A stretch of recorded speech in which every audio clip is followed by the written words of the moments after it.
Hello, it's Leslie here. Today I'm going to look at this 11-speed titanium cassette by FSA. I managed to pick this up for 60 American dollars on eBay. It ended up coming to about $140. That's obviously a sale price. So I managed to pick up a couple of these, and I'm pretty happy with it so far. Obviously I haven't had a chance to test it out, the shifting, so I'll talk a little bit about this cassette. So the first thing I notice is that it has this darker finish to it. I'll show you some of the other cassettes that I have lying around. This is a Campagnolo one.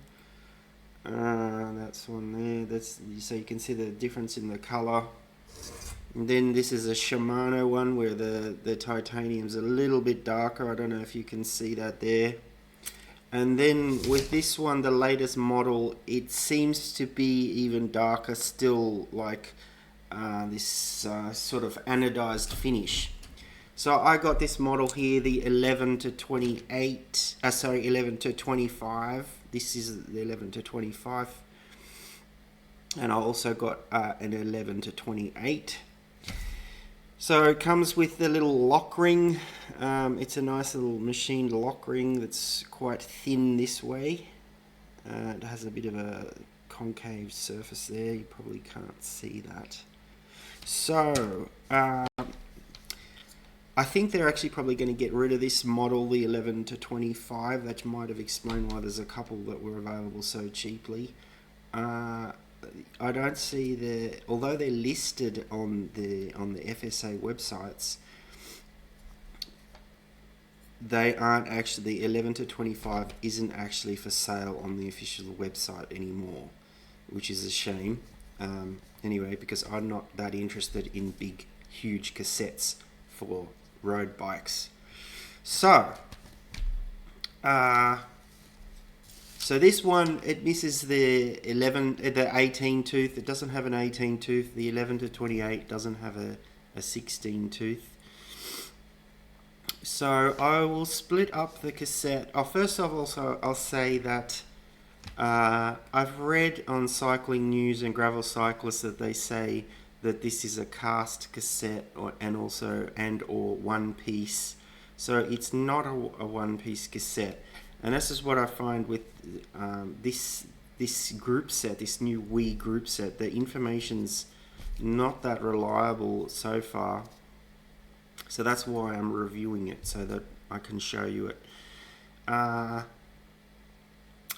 So the individual, I doubt it's actually cast. You know, knowing what I know about materials, I'm willing to bet that these are, cut out from a sheet or plate of metal. It just doesn't make sense to cast flat items. So I think that's false information. So I'll have a look at it. So there's the lock ring. So there's no 12 tooth starting option. So I'll have a look at I'll pull it apart and we'll have a look. The first one is not made all that well. I mean, let's try and get this to focus a little bit.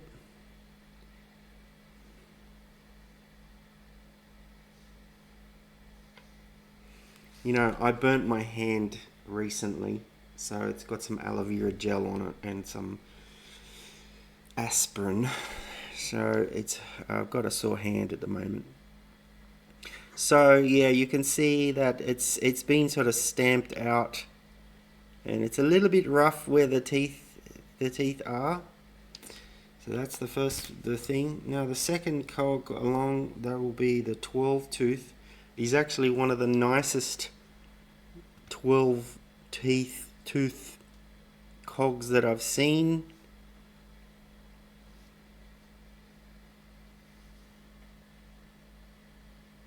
It doesn't look like it's been stamped. It looks like it's been machined. It's very nicely finished. So that's that one. Then we'll be on to the 13 tooth. Now it has these like drilled holes, and it also has a recess similar to the Dura Ace cassettes that have this lightning thing going on. And it has a bit of profiling on the back as well, on the back of the tooth. The spaces on this cassette appear to be aluminium. They are quite nicely machined. So then we're going up. This will be the 14 tooth. I actually like cassettes that are made up like not one piece. I'm getting a one piece cassette as well in the future, which I'll review. I've got a bit of a backlog of reviews at the moment. So I prefer cassettes that you can pull apart and then theoretically replace just the cassette, the cogs that I want, or if not, possibly mix and match your own cassettes with leftover bits in future. So that's the, what is it, the 14 tooth. That's quite nice. This particular cassette I think weighs 188 grams for the 11 to 25, which is a little bit heavier than Dura Ace. But what I like about it is it looks a bit nicer and it's cheaper. I think the shifting will be just fine. I won't talk about the shifting because I haven't had a chance to test that. But I'll put the shifting in the comments if I have any problem or whatever. So here's the 15 tooth cog. It looks a little bit nasty in terms of like they've drilled the holes first, then machined around, and there are some burrs. I'm a perfectionist, as you can see. There are some burrs on the holes which they haven't re-drilled. So, and then the next cog on this cassette is a 16 tooth. I kind of like the way these holes. I don't like the oval holes. They don't look as good for some reason, I think. They usually go to oval holes on these mid-size cogs. So that's that one. Then we get to the first cluster. This feels very lightweight, this part here. This will be the 17, 19, 21, I think.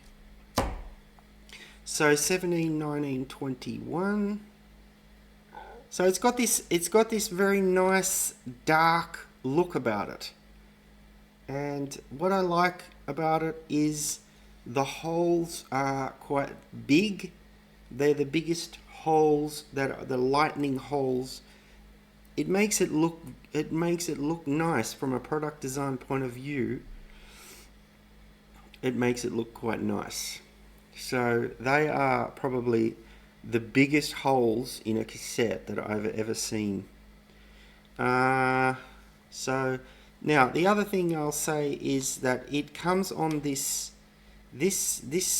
spider appears to be like injection molded some sort of reinforced carbon plastic,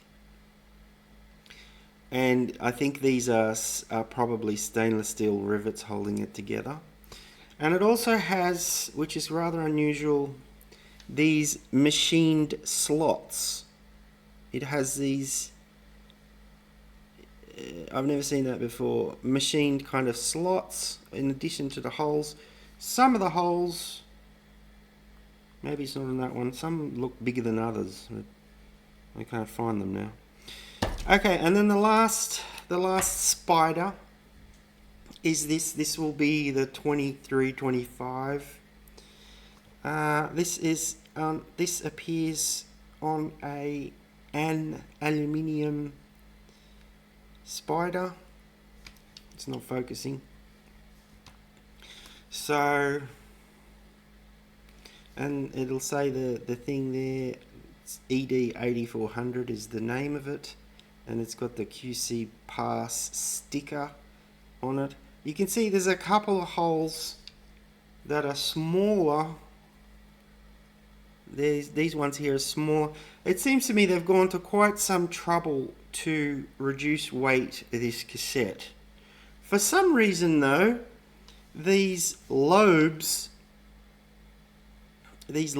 here come down further than they probably have to. Like, I think that's a bit odd that they didn't just they weren't equidistant around those rivets, and that's on both sides of this. It just seems a bit odd to me that, I mean, there's probably 2 grams of weight they could have knocked off right there. But that's what they've done. I kind of like the look of this cassette. I know that's a funny thing to say, because it's just it's, at the end of the day, it's a set of cogs that, you know, propel your bike forward. But I like the look of it. I especially like the price that I got it for. It is a bit heavier than Dura-Ace, like I said. What else have I got to say about it? Yeah, I mentioned that this probably, if I know the way the industry is going, I don't think this 11 to 25 will be available much longer, unfortunately. It'll be interesting to see what 12-speed options there are. I'm not sure exactly what the extra tooth will be. So if I were you, I would look for this dark coloured cassette. The earlier version, I think prior to 2020, used a silver finish. So if you buy that, in some places they seem to be selling that model. That probably won't be worth as much as this newer model. So I bought this, the other one as well, to put on my downhill bike.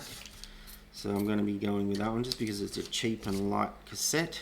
I don't care too much about the shifting quality on that bike. So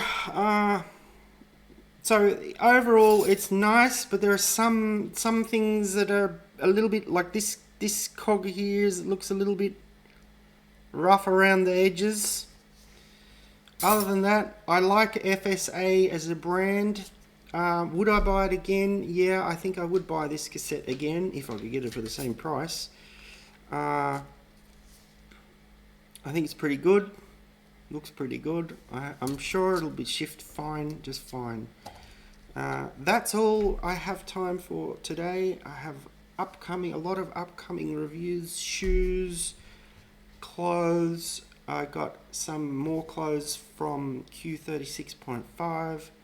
I have another truly one-piece cassette coming from Presticycle, which I'll have a look at, and some other things on top of that as well. So that's all I have time for today. Thank you for watching. Bye.